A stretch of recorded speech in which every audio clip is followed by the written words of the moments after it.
Kurt, what's the mindset of this team coming off obviously disappointing loss? The mindset, I think, is we didn't plan on losing that game, but we've planned to win every other game the rest of the season.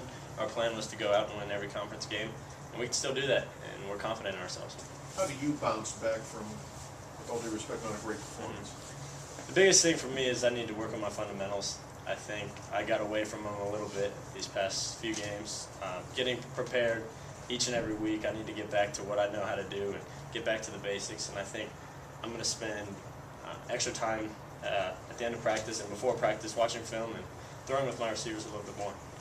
Coach has mentioned all along about finding out whether it's in the weight room or preseason practice or in games, how this team will bounce back from adversity. This is different than losing to Penn State. This is really the first real taste of adversity. How do you feel about the way you, as a unit, as a group, are bouncing back? Like I said, we're very confident. We have great senior leaders, and that's one of the biggest things in championship teams, I think. Having that leadership up there, and the coaching staff as well, to bring those guys along, and people who are in leadership positions can help to bring people along, and game by game, whatever happens, we know that we can still win this thing, and we can win every game that we play.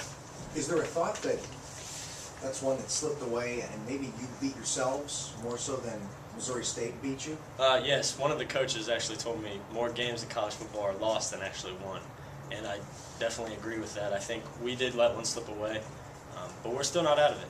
We still have a lot of games left to play, and like Donald said earlier, 24-hour rule. We'll get that out of our system. We got North Dakota State.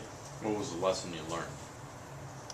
We have to be sharp, especially on the road. We have to execute better than we do at home. We don't have the home crowd with us.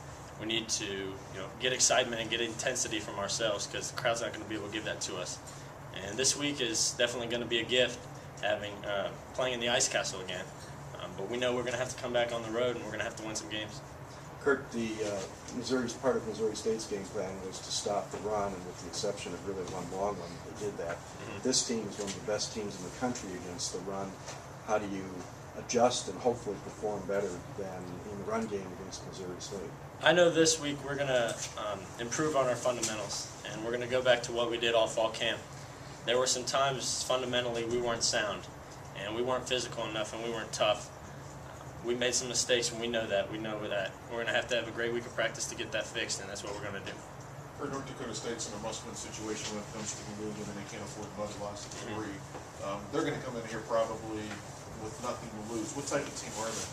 They're physical, and they're disciplined. Like B. Ross said earlier, they're going to come out here, and they're going to give us their best shot. And we knew Missouri State was going to give us their best shot, and we didn't respond the way we wanted to, but I think that having that experience, we know what we need to do now, and I think that's what we're going to be able to do. Specifically on defense, what does North Dakota State do? They're a base 4-3 team. They blitz a little bit.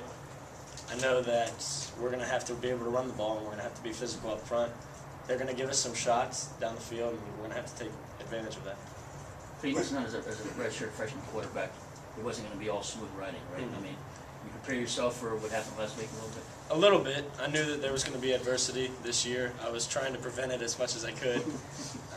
But, adversity happens to every quarterback, every, young player, every old player. The biggest thing is how we respond. Had you had an experience like that in high school? I had.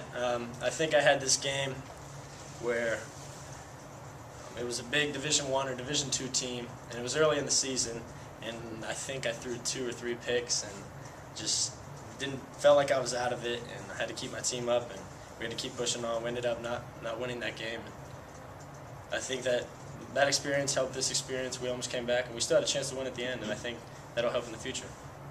Is there a little bit of a chip on the team's shoulder knowing another ranked team coming in here, knowing that maybe you beat yourselves last week? Is there a chip on this team's shoulder come out, hey, we'll make another statement this week, this Saturday? Yeah, there definitely is, and I think the biggest thing is that we have to go out and win the game ourselves. They're not going to give it to us, and we obviously can lose it. We've shown that we could lose it, and we know that we can't do that right now. We can't afford that. How do you get last week's performance on your mind and prepare for this Saturday's game? Preparation all week, just watching North Dakota and getting rid of the Missouri State, film, and the views in my head. I think watching more North Dakota State's going to help me just prepare and focus more on them.